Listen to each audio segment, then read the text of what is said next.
Soy Fernando Díaz Villanueva, hoy es 6 de abril de 2018 y esto es La Contracrónica.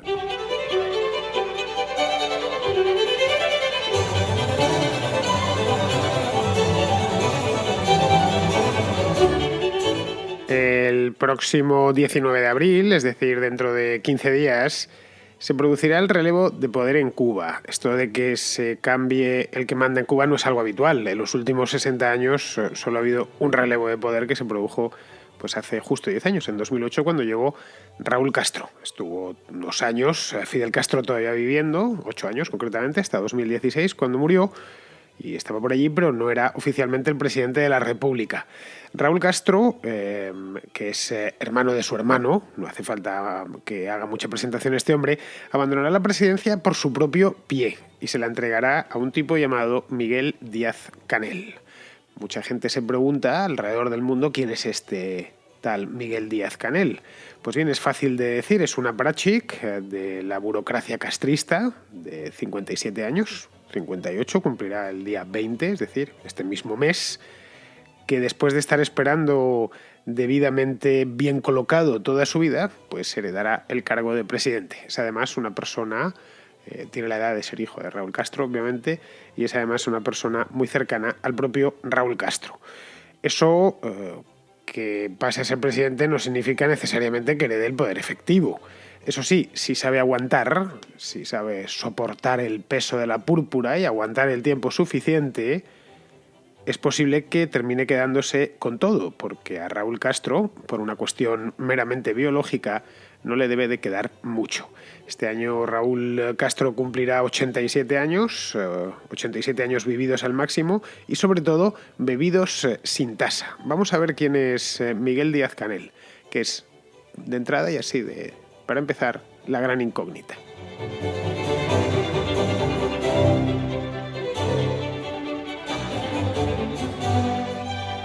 Como os decía hace un momento, a Miguel Díaz-Canel el regalo de cumpleaños este año le llega por anticipado, con 24 horas de anticipo. Le entregarán la presidencia el día 19, no sé a qué hora, y supongo que por la mañana. Estas cosas oficiales se suelen hacer de mañana a media mañana aproximadamente, aunque lo mismo lo hacen por la tarde. Bueno, eso la verdad es que es lo de menos. Se la entregarán el día 19 y el día 20 cumplirá 58 años, que no es mala edad para ser presidente.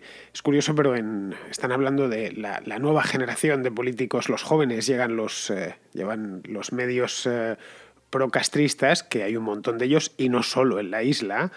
Llevan un tiempo diciendo que ha llegado ya el momento de que vengan los jóvenes. Bueno, los jóvenes tienen 58 años en este caso, que es una edad magnífica para ser presidente, pero no es precisamente una edad juvenil.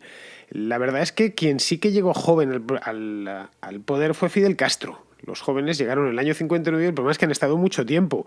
Fidel Castro llegó con solo 32 años, no los había cumplido, por eso fue en enero y él no cumplía los años, creo recordar que hasta el mes de junio. Fidel cumplía los años, sí, no, en junio o en agosto. Bueno, el hecho es que después de 3 años de guerrilla, no llegó a 3 años de guerrilla, un golpe de Estado fracasado, que fue el asalto al cuartel Moncada, unos meses en prisión y un breve exilio en México, Fidel Castro llegó con solo 32 años al poder y ya estuvo allí prácticamente hasta el momento de su muerte. Los últimos años estuvo gobernando a través de su hermano, de Raúl Castro. Era una bicefalia un tanto extraña que se mantuvo de aquella manera. Bueno, se mantuvo porque Fidel Castro estaba muy tocado de salud, pero vamos, que estuvo prácticamente toda su vida, porque Fidel Castro murió muy mayor, gobernando.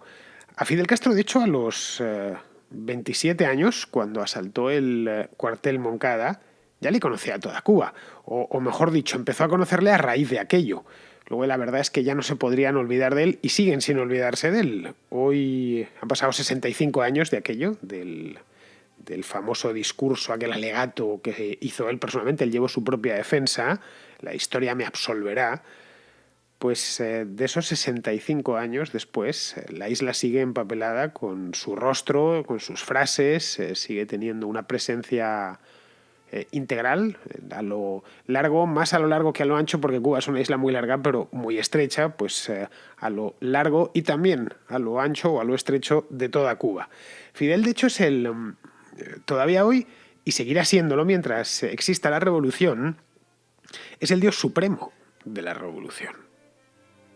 Es una cosa que cuesta entenderla si no has vivido, no te has criado en un régimen socialista. La gente que se crió en la Unión Soviética o en los países del Este lo entienden bastante mejor. Dicen, bueno, es que nosotros sí que nos acostumbramos a eso. Si has vivido toda tu vida en una democracia occidental no lo entiendes muy bien, que haya retratos de un tipo repartidos por todo el país.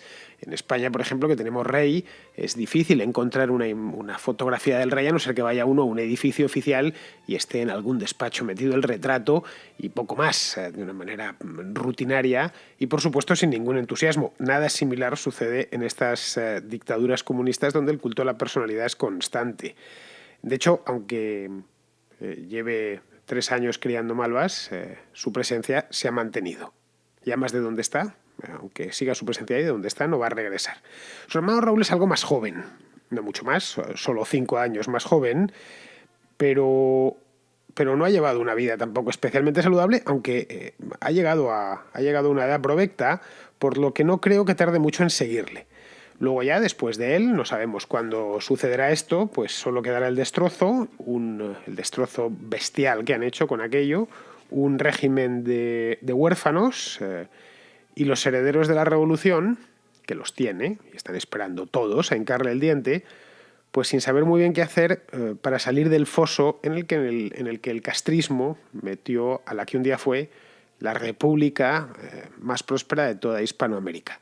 Eso es el panorama que se abate sobre Cuba en los próximos años. Lo que no se puede es poner fecha, porque Raúl Castro, que nació en 1931, puede morirse en 2021 o puede morirse pasado mañana. Cuando murió Castro, el otro, el hermano, en el año 2016, creo que fue una semana antes, estuve hablando de él aquí en la Contracrónica y dije, bueno, a ver si se muere pronto. Bueno, y se murió justo una semana después. Podréis decir, pero no se desea la muerte a nadie. Pues no está bien desear la muerte a nadie, pero es que Castro a su vez hizo todo lo posible por hacer la vida imposible a muchísima gente. Los Castro, no solo Fidel, sino también su hermano. Por lo tanto, no me produjo ningún tipo de lástima. De hecho, pensé que quizá a su muerte podrían empezar a suceder cosas en Cuba que no han empezado, como ya vaticiné en su momento, porque mientras viva todavía el hermano, allí no va a pasar nada. Allí no se va a mover absolutamente nada el hermano y todos los que le rodean, ¿no? Bien, al final, después de, pues va ya para 3 años, que se murió Fidel Castro, después de estar deshojando la margarita durante estos 2 últimos años y medio, la primogenitura de la revolución ha recaído en un personaje que apenas nadie conocía, desde luego nadie en el extranjero. En Cuba era algo más famoso, aunque tampoco especialmente famoso, es decir, no formaba parte de los tipos que más salían por la prensa ni de los que más se le veían, quizá precisamente por eso ha terminado siendo el heredero, pero un tipo bastante oscuro, ¿eh? A poco que he estado investigando en los últimos 2 meses, leyendo, intentando buscar información suya, y la verdad es que he encontrado poquísima, hasta fotografías suyas, poquísimas, las más recientes, cuando ya se sabía que iba a ser el siguiente presidente de la República, pero que cuesta encontrar información de Miguel Díaz-Canel, más de lo que yo me pensaba, y es cuando cuesta encontrar información de alguien, de un político, y sobre todo un político que va a heredar una república. Lo que te está diciendo de manera indirecta es que ese personaje es un tanto oscuro, no necesariamente malo, pero sí oscuro, que ha sabido mantenerse entre ciertas penumbras y quizá precisamente por eso, como os decía, gracias a que ha estado en esas penumbras, ha conseguido llegar a donde ha llegado. Es decir, que ha sabido estar desde el principio donde debía estar y cuándo debía estar. Si echamos un vistazo sobre su biografía, la he tenido que construir a retales a base de cosas que me he ido encontrando por ahí, pues comprobamos que no hay nada especial, nada que nos diga, bien, este va a ser el heredero de la revolución más famosa de todo el siglo XX junto a la rusa.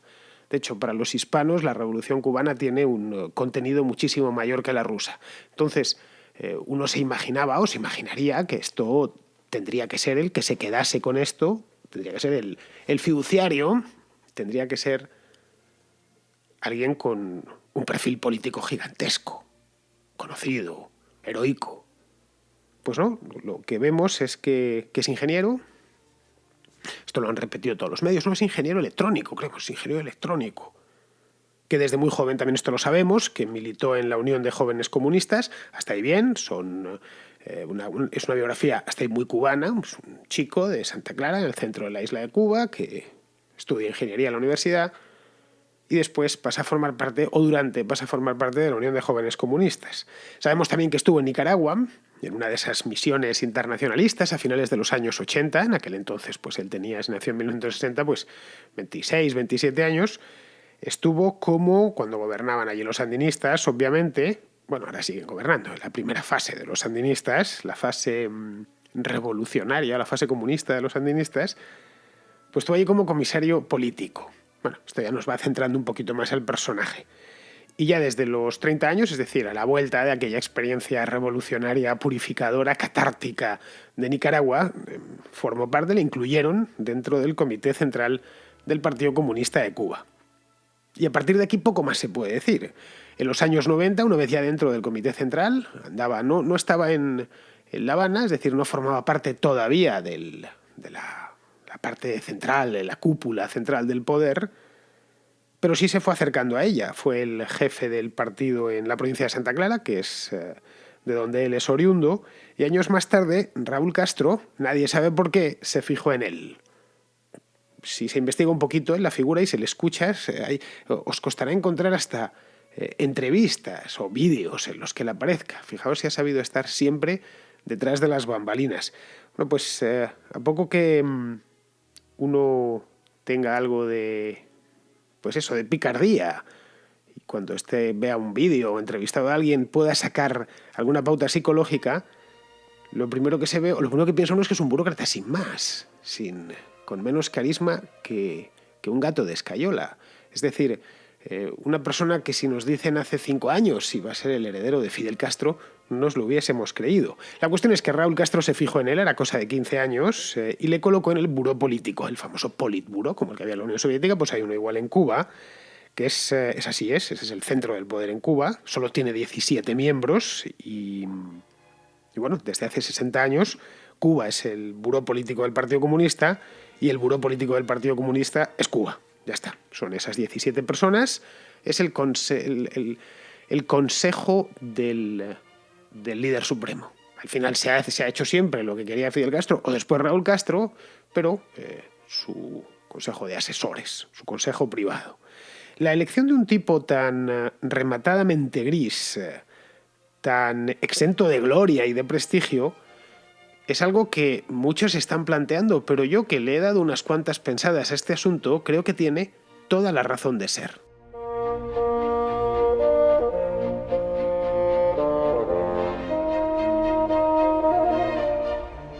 Si Díaz-Canel hubiese brillado, jamás habría ascendido.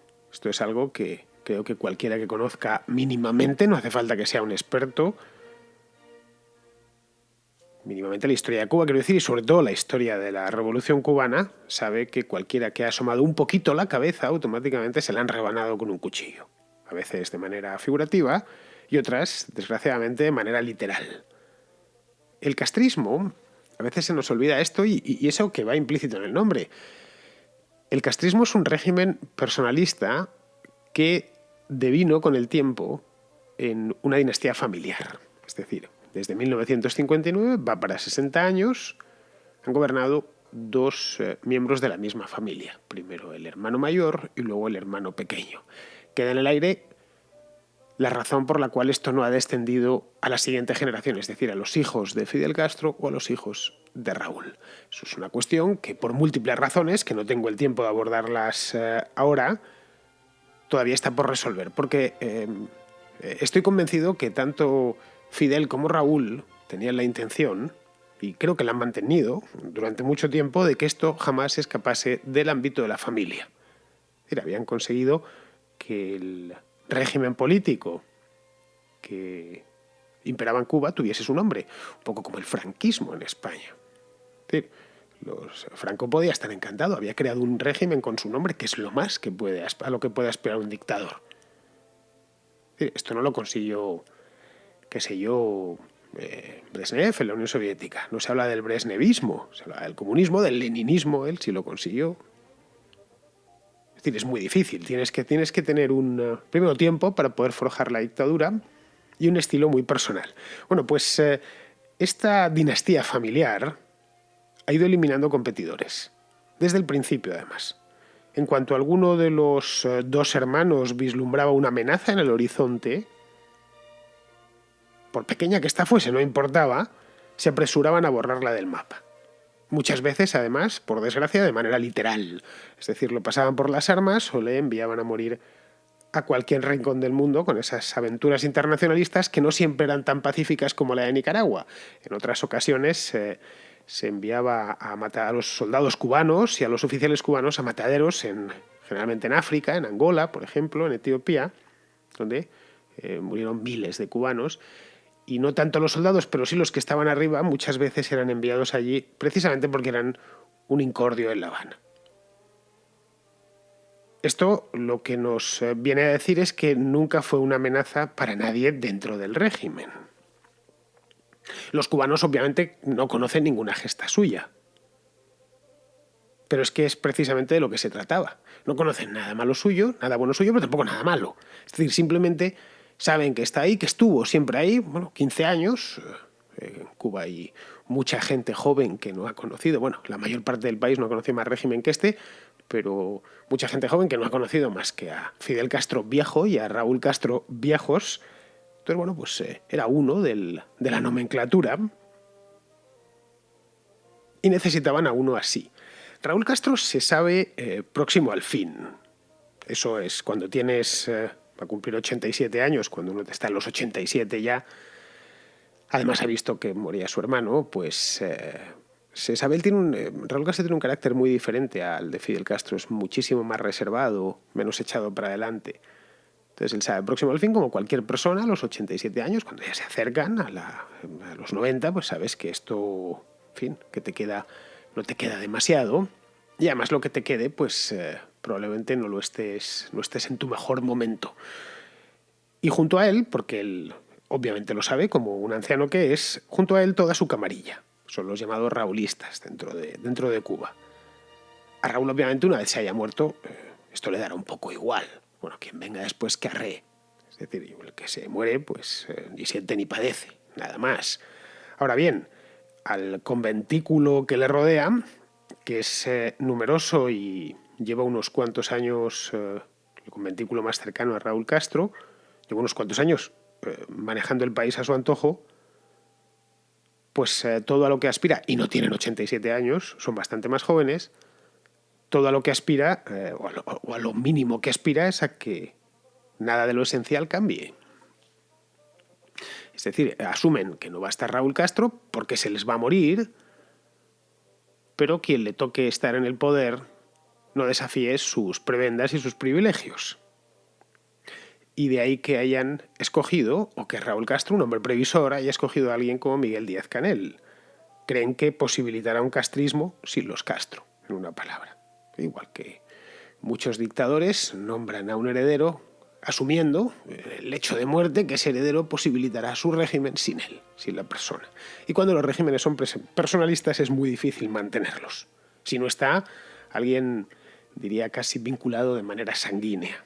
Díaz-Canel no lo está en absoluto con los hermanos Castro, de manera sanguínea, quiero decir. Es decir, creen que Cuba podrá, con este hombre, continuar su singladura revolucionaria, que seguirán mandando los mismos, y de haber alguna reforma, que podría ser, pues esta será meramente cosmética y dirigida a que la oligarquía del partido siga como está, es decir, que a la oligarquía no le falte de nada.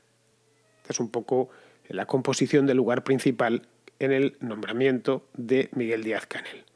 Claro, bien mirado, porque habrían de querer una democracia o una economía abierta, en la que ellos, por cierto, saldrían trasquilados. Si nos ponemos en la cabeza de esta gente, a nosotros nos puede parecer estupendamente, a los cubanos también.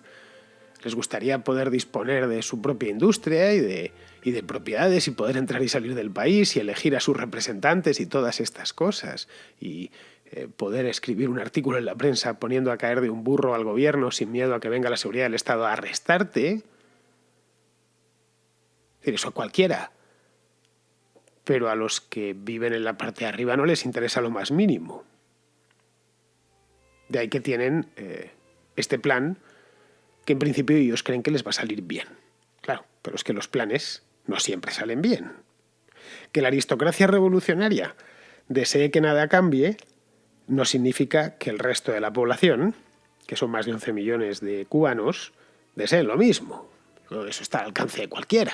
Es decir, que tú quieras mantenerte ahí no es sinónimo de que que quiera que te sigas manteniendo ahí. No olvidemos que Cuba no es Corea, no es un país tan herméticamente sellado.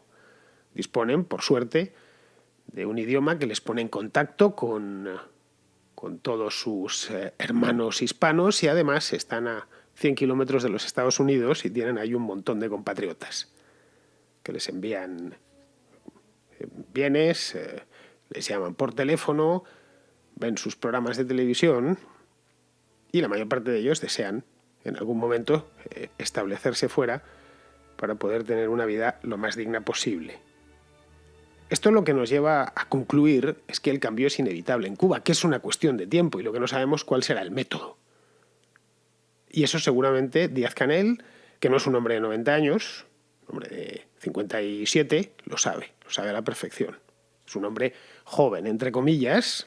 Eso en Cuba significa ser joven, significa que no se ha vivido la revolución y por lo tanto que no se está poseído de la mística de Sierra Maestra. Eso es ser joven en la política cubana. A partir de aquí puede hacer dos cosas. Puede, por un lado, sumarse a la marea y tratar de influir sobre ella, como por ejemplo hicieron algunos jerarcas del franquismo tras la muerte del dictador, o tratar de contenerla, como hizo Carlos Arias Navarro, que lo trató de contener sin ningún éxito. Como es un hombre sin historia, y esto juega a su favor, y sin registro conocido, más allá de los juramentos retóricos de eterna lealtad al líder máximo, que es todo lo que podemos encontrar de él, pues está en posición de elegir. Puede decidir bunkerizarse, es una posibilidad, o puede decidir ponerse al frente de las reformas. Claro, que una cosa es más o menos entender el esquema principal y otra muy distinta es adivinar por dónde va la cosa. Eso no lo sabe absolutamente nadie, probablemente no lo sepa ni él. Es decir, que estamos ante la mayor de las incógnitas.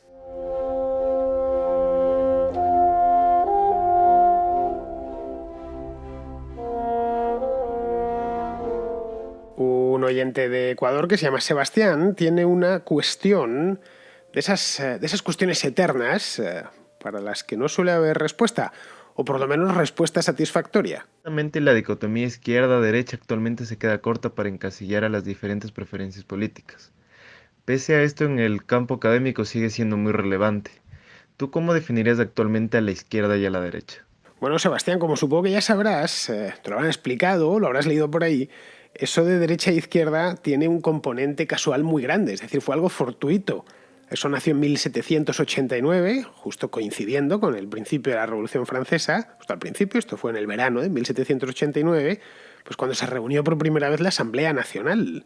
Se discutía en aquella sesión si el rey tendría capacidad de... Luis XVI, todavía no lo habían guillotinado, la guillotinarían unos años más tarde, pues si el rey tendría capacidad de veto sobre la Constitución que iba a elaborar o si no tendría capacidad de veto. Era una cuestión importante en aquel momento. Los partidarios del veto, de que existiese un veto real, se colocaron a la derecha del presidente de la Asamblea y los contrarios al veto a la izquierda del presidente. Estos, por cierto, los contrarios al veto, se hicieron llamar patriotas a sí mismos, frente a los que estaban enfrente a la derecha, que eran realistas. Bien, la cosa se quedó ahí y empezaron a sentarse siempre en el lado derecho y en el lado izquierdo. Luego había otro eje en la Asamblea Nacional, que eran los del llano y los de la montaña, que está, supongo que también lo habrás escuchado, de ahí cuando alguien está en posiciones políticas extremas, suele decirse, no, este está en la montaña, este está en la parte de arriba, que es donde los jacobinos se subían, aunque eso es algo posterior. Bueno, pues desde entonces se ha identificado a la derecha con el orden, la tradición, etcétera, y a la izquierda con el progreso, la solidaridad y cosas así, ¿no? Valores de ese estilo. Como ves, son cosas muy difusas. Claro, evidentemente no todo es tan blanco y negro. Te puede decir, yo soy de derechas y tengo que tener esto porque lo dices tú, y lo mismo con la izquierda. pero sirve como un referente difuso, insisto, referente general. Yo la verdad es que, puestos a mí cuando me preguntan, ¿tú eres de izquierdas o de derechas? Yo te puedo decir lo que pienso. Ahora, dime tú si me colocas en la izquierda o me colocas en la derecha. A los liberales, como supongo que ya sabrás, los de izquierdas nos colocan en la derecha y los de derechas en la izquierda. Así que tenemos un problema, y un problema serio.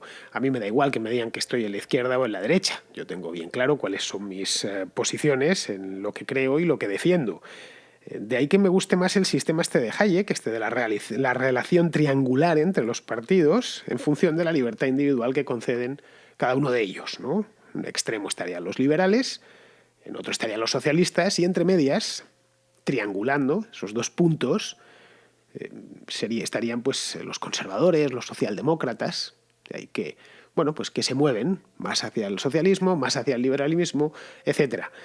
Decir que cuál es a la derecha, si los liberales están a la izquierda o a la derecha en esta relación, bueno, es una cosa bastante arbitraria, da un poco lo mismo, la verdad. Bueno, vamos a ir con otro oyente, este es Jorge Pizarro se llama, de Chile. Mira, Alejandro, este se llama como tú, lo que pasa es que él se llama Pizarro de verdad. Jorge Pizarro es de Chile y ha escuchado el programa este que hice el mes pasado sobre Chile, sobre lo de que Chile ya estaba en el primer mundo, que hice media horita dedicada solo al país y a los desafíos que tiene por delante y a lo bien que lo ha hecho en los últimos años. Bueno, pues Jorge, que está in situ, nos quiere hacer algunas precisiones. Escuché tu comentario sobre si Chile había alcanzado el desarrollo. Buena parte, o sea, todo lo que dice es cierto. Tengo el gusto de conocer casi todos los países de Sudamérica y bastantes de Europa, entre ellos España. Y te puedo decir que en ciertos sectores de Santiago no hay ninguna diferencia entre lo que tú puedes ver en Europa y lo que tú puedes ver en España. Pero también, si tú ves la ciudad en su globalidad, tampoco hay tanta diferencia con lo que tú puedes ver en Buenos Aires o Río de Janeiro. Efectivamente, Chile tiene un producto per cápita corregido por poder adquisitivo de casi $25.000 y el 2021 estaríamos llegando a los $30.000 según las proyecciones del FMI. Pero lo que tú no dices, que es un aspecto bien importante también, es que en el índice de Gini Chile tiene una de las peores correlaciones, 0,5. Si consideramos que los países escandinavos tienen un 0,2 y que Estados Unidos, con todo lo mal que puede ser, está bajo el 0,4, te darás cuenta de que Chile tiene mucho por mejorar en ese lado. De hecho, estamos dentro de las 20 economías más desiguales del mundo. Otra cosa que tendría que decirte sobre Chile es que el sueldo promedio chileno es algo superior a los 1.000 euros, el sueldo medio, pero el sueldo mínimo chileno, y que más o menos el 70% de la población percibe menos que eso, y que el sueldo mínimo está en 260.000 pesos, que vendría siendo más o menos algo más de 400 euros, ¿ya? El gran problema que tiene Chile, y es una cuestión histórica, es una cuestión que yo diría sociológica, cultural, es el nivel de desigualdad que tiene la economía y que se cultiva en nuestra sociedad. Ese sería un tema para largo. Espero que tenga bien mi comentario y bueno, espero escucharte luego sobre Chile y qué opinas de lo que está pasando acá. Un saludo, amigo. Bueno, Jorge, naturalmente que tiene mucho por mejorar Chile. Eso todos los países siempre tienen algo que mejorar y Chile está en camino, ¿no? Pero está en el camino correcto. A diferencia, por ejemplo, pues qué sé yo, de Venezuela, que está en el camino equivocado y lleva demasiados años en el camino equivocado. Y a la vista lo tenemos. La gente con hambre, la inflación disparada, los venezolanos emigrando y escapando del país a cualquier rincón. Si esto es fácilmente verificable cuando un sistema político funciona o no. ¿La gente vota con los pies o no vota con los pies? ¿Cuántos chilenos salen del país por necesidad? Muy poquitos si es que sale alguno. ¿Cuántos venezolanos salen por necesidad? Es decir, porque Su vida depende de ello, pues bastantes. Así que Chile está en el camino adecuado. Pero vamos, gracias por tu aporte, me encantan. Esto de que me mandéis cosas desde los lugares. Yo tengo que estar aquí delante del micrófono y apenas me puedo mover más allá de un poquito por España, pero no puedo llegar tan lejos como para llegar hasta Chile. Pero vamos, esto de la desigualdad que comentas, que tiene que mejorar y demás... Bien, yo creo que el problema no es la desigualdad, sinceramente. Ya sé que esto suena muy fuerte decirlo. Yo creo que el problema y lo malo es la pobreza. Yo no tengo ningún drama personal porque Amancio Ortega o qué sé yo, Bill Gates sean multimillonarios. Me alegro por ellos, bien. O Donald Trump, que estuvo toda su vida obsesionado con el dinero, no hay más que ver o leer algo sobre él. Pues bien, adelante, si eso es lo que te hace feliz, bien, y tener 3 yates y 4 aviones privados y una mansión fabulosa en la Riviera, bueno, pues bien. El problema no es ese, el problema es la pobreza, es decir, que haya gente que no pueda comer, caray. O niños que se mueren de una enfermedad. Hay que lo que tienes que mirar en un país es la cantidad de pobres que hay, no cuánto hay, la diferencia que hay entre el más pobre y el más rico. Si el más pobre de un país tiene todas sus necesidades cubiertas y lleva una plácida vida de lo que vendríamos a decir clase media, es decir, come bien, está bien nutrido, dispone de posibilidad de educarse, dispone de servicio sanitario, etcétera, ¿por qué me voy a preocupar yo si Bill Gates es multimillonario? En fin, bueno, pues vamos a terminar ya, vamos con Pizarro, esta vez Alejandro, Pizarro es su nickname, su nickname internetero. Pizarro nos va a hacer el comentario hoy sobre el tema este de Gaza. Hace 7 décadas los judíos querían un país propio donde prosperar. Y para conseguirlo han hecho infinidad de cosas, maravillosas algunas y deleznables otras. Pero el resumen es que han ganado, pues tienen un país propio y próspero. Hace 7 décadas, los musulmanes de Palestina, 4 siglos otomanos y 3 décadas bajo mandato británico, querían un país propio donde prosperar, exento de judíos.